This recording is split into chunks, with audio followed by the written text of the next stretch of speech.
welcome to this edition of Keep Watch Pass on the It's Not That Bad podcast channel, a proud member of the Pantheon Podcast Network. Let me ask you, dear listeners, what did you have for dinner tonight? Or for breakfast, depending on what time you're listening to this episode. Did you have cereal? Did you have meatloaf? Or did you eat a big old plate of brains?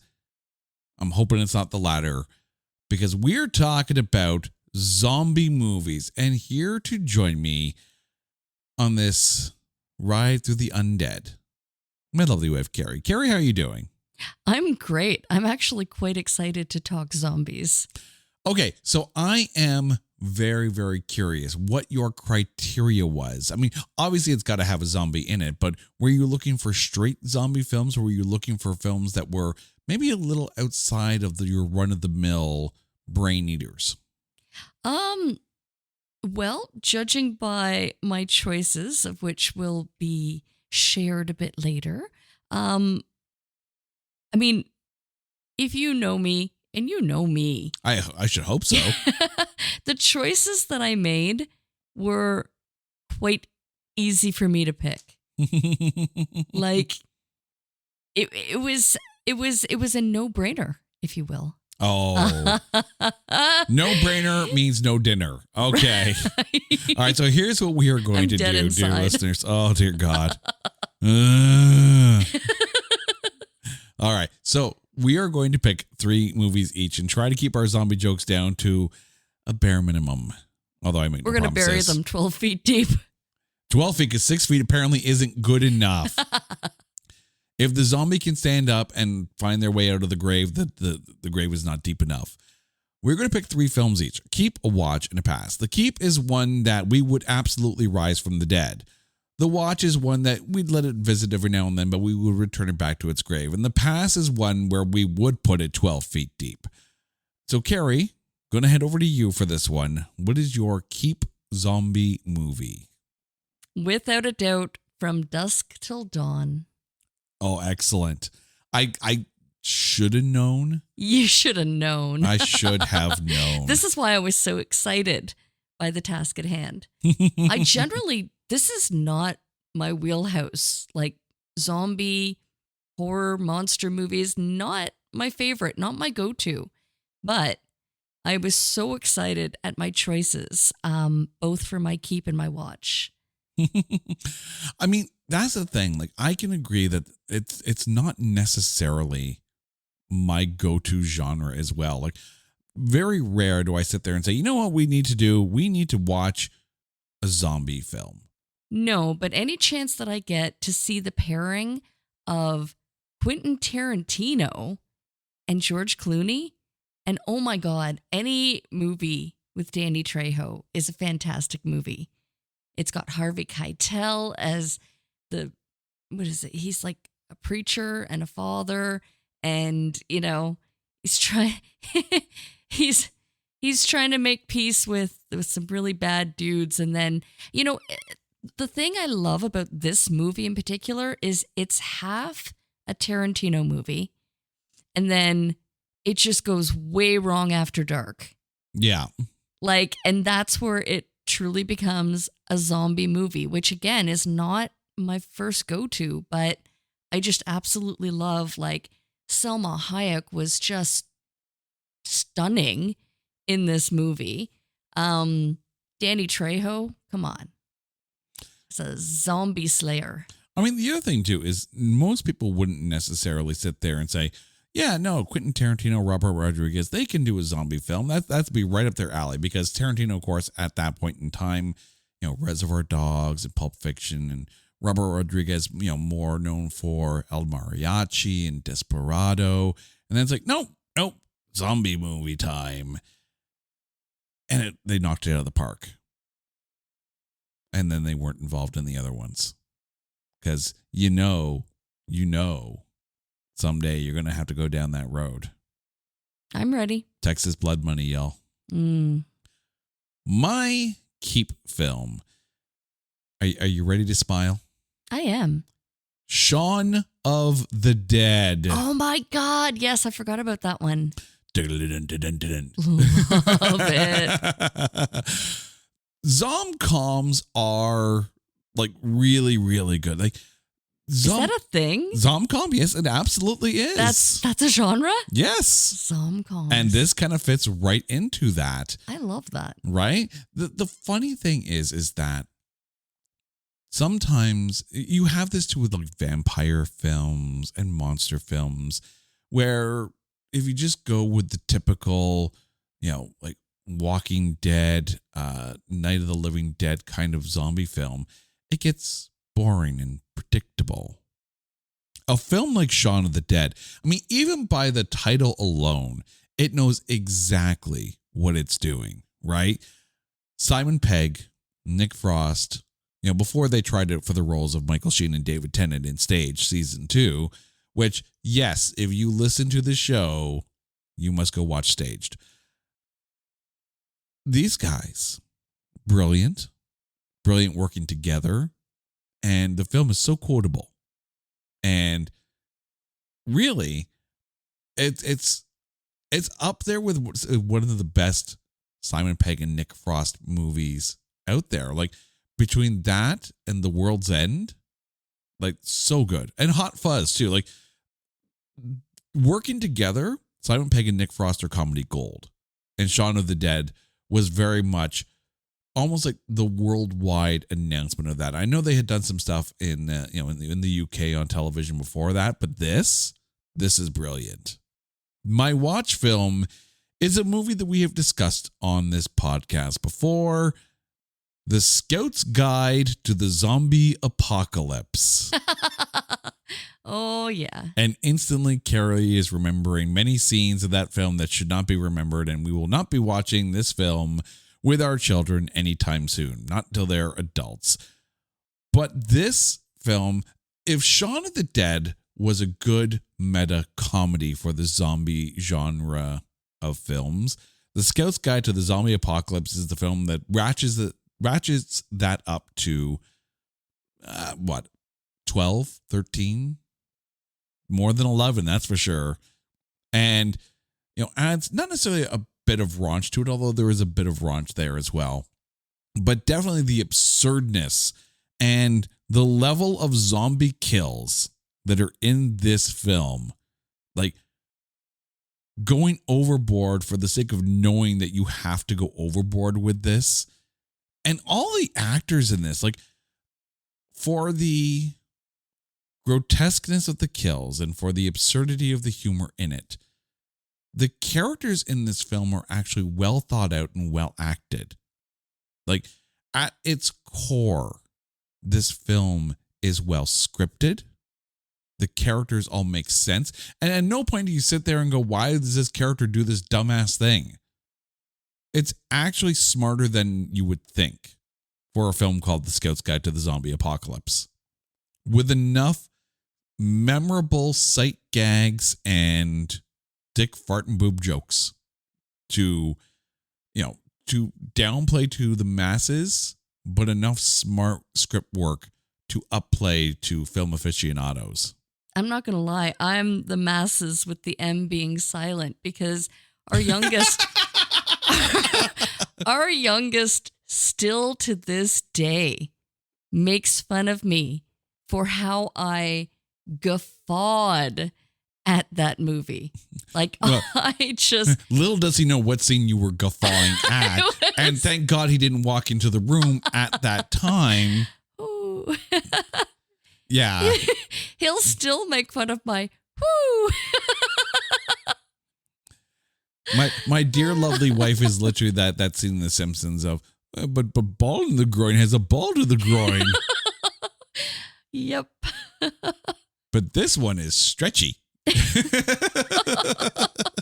Oh, the prosthetics on that one. Right. All right. To you, my love, your watch film. I'm watching Grindhouse.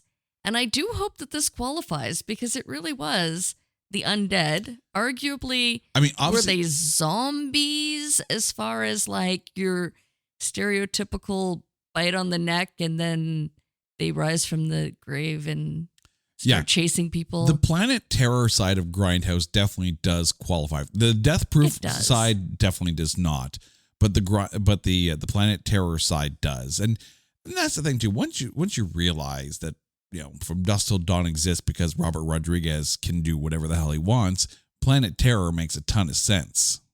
Oh yeah.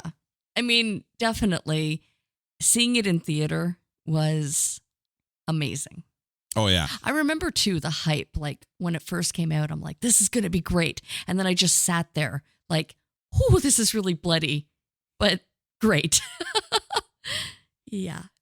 Yeah, and that's the thing, too. Like, to be able to watch both films at the same time in the theater with all the trailers in between, right? That's what made Grindhouse so good, is that it felt like you were at the drive-in. And it felt like you were, watching those, for lack of a better term, like midnight review type films, which one of these days we have to actually do like some kind of like review theater live taping, because that would be fun. Have a movie show or a theater show a bad movie, and then we do an episode there. Make that happen. I just don't know if I want to see like the shadow play of this movie. Yeah, that would be weird. I mean, don't get me wrong. If ever the day comes where, we could, see the shadow play of Repo the Genetic Opera, count me in. But this one would be very, very not. Mm-hmm. The other thing too, and getting back to it, those trailers in between the two Grindhouse films. Machete, right? Which, of course, has now spawned 2 films, of which we need a third one. We have not seen Werewolf Women of the SS come to fruition, although I would love to do that. Don't, from Edgar Wright, has not come to fruition. Thanksgiving, if memory serves, has actually come to fruition, with Eli Roth directing a version of the trailer that he has done. Hobo with a Shotgun exists as well. So, there's that. So Grindhouse brought us more than just a good zombie film. It brought us more cinema than we actually thought. But now to you, your past film. Oh, I'm certain you would agree with me on this one. The Dead Don't Die. I'm glad you said it. I thought I would save you from saying it. Let me guess. That was your pass, right? No. Shocking. I did not want to be Captain Obvious. It's like I don't even know you, but we do agree. It was the best parts were in the trailer. Yeah. So if you go back and find our Keep Watch Pass episode of movies starring Bill Murray, I may have needed a Snickers bar on that one, because The Dead Don't Die, I got issues with. I'm not going to get into it again. I want to feel good about myself. I don't want to go down that road. My therapist said we don't talk about that film. And here I am bringing it up. I like to poke the bear. You picked it just so you could trigger something, right? I have a Snickers waiting. Oh, dear God. Yeah. No. I'm going to let you diatribe on this. I've said my piece on this film so many times, and I don't mean to kick a dead zombie film, but... Okay, I'm going to come at it with a positive spin now. How? It had such potential. It did. Bill Murray, Adam Driver. Well, they had Tilda Swinton, who, of course, was the very weird karate dojo expert. You had Selena Gomez in it. Yes. You had a very good cast in this film, and the trailer looked so good. It could have been so much more, and it should have. But it was very much the best parts were left for the trailer, and it just dragged, sadly. Yeah, it's unfortunate. It was one of those movies, though, that as I was watching it, I'm like, okay, it's got to pick up. Okay, this is like the joke of it. So we'll just get through this part and it's going to be okay.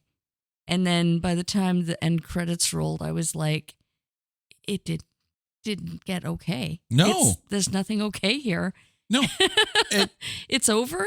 It puts the car at about gear 2 and it coasts.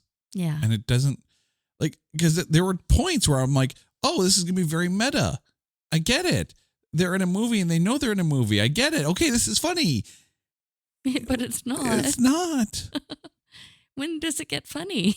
It doesn't. No. No, it doesn't. Okay. And but it could have. It could very well have been. But do yourself a favor, dear listeners. Watch the trailer. It's all you need to do. That's it. I would rather watch Werewolf Woman of the SS become an actual film than watch this ever again. And the sad thing is, it was on TV one night and I was watching it. And I was like, maybe I'm missing something. Maybe I was just in a bad mood in the theater. No, I'm still angry. But it wasn't my pass pick because I've gone down that road before. And I do my best to try to change things up a bit. So when I tell you that my pass pick is World War Z, starring Brad Pitt, here's a film that had potential. Now, I need to state that I have not read the Max Brooks book that this film is based on. I have it. It's on my bookshelf. But I have Sundoku and I have more books than I have probably time left on this earth to read. I'm going to do my best. And that book's on the shelf. But it's my understanding that the ending to the book and the ending of this film are very different. That the book ends on such a down note and the movie ends on hope and Hollywood ending. If the book doesn't call for that, don't do that. And the thing is, I was intrigued by this film because the zombies ran. The zombies swarmed. The zombies were scary as hell in this movie. The problem is, though, despite all of that, despite the tension they had built by basically pumping the zombies full of frickin' Red Bull, the action scenes were, for the most part, very cookie cutter and unmemorable. Like, I thought going into this that this would be the kind of film where we're like, this is the greatest zombie film ever. The zombies are actually a menace rather than slow and lumbering like in Shaun of the Dead. But this film is forgettable. And it's unfortunate because it has potential. Maybe it's just me and the way my brain works. But the best thing about this film is when you realize that Peter Capaldi is in it as a doctor for the WHO years before he became Doctor Who. Go on, put it 2 and 2 together. Now that you have, and you realize that's how my brain works and it's broken. Did he play it serious or was he? Oh no, he played it serious. This is not a comedy at all. And the thing is, I wanted this film to be good. I wanted a zombie movie that had stakes. I think that's the thing with The Walking Dead. The zombies just drag their feet and this wasn't that. This had the tension was high when you were dealing with the zombies. The zombies were frightening in this. But the action and the plot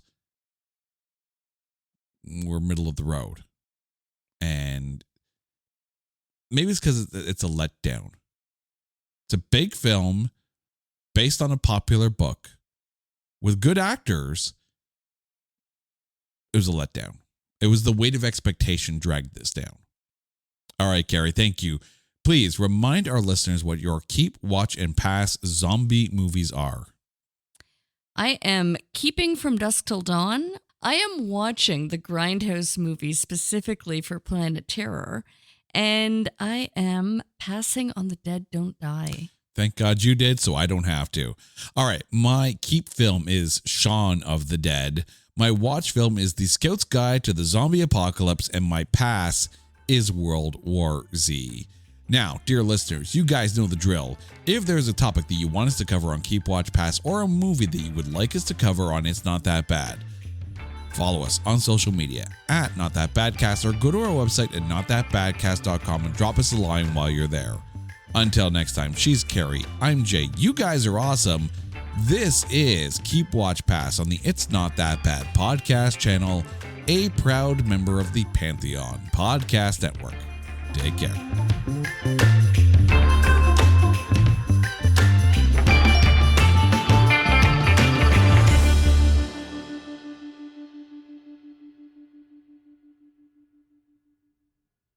Waterproof records are your unsinkable tunes from the past, present, and future.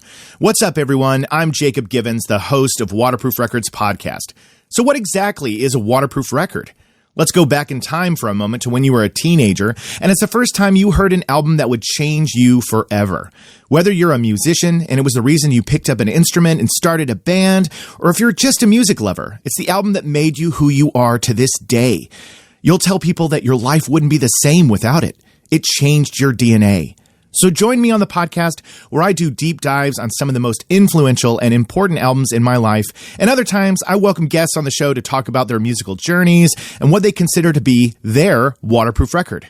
It's time to wax nostalgic with Waterproof Records with Jacob Givens.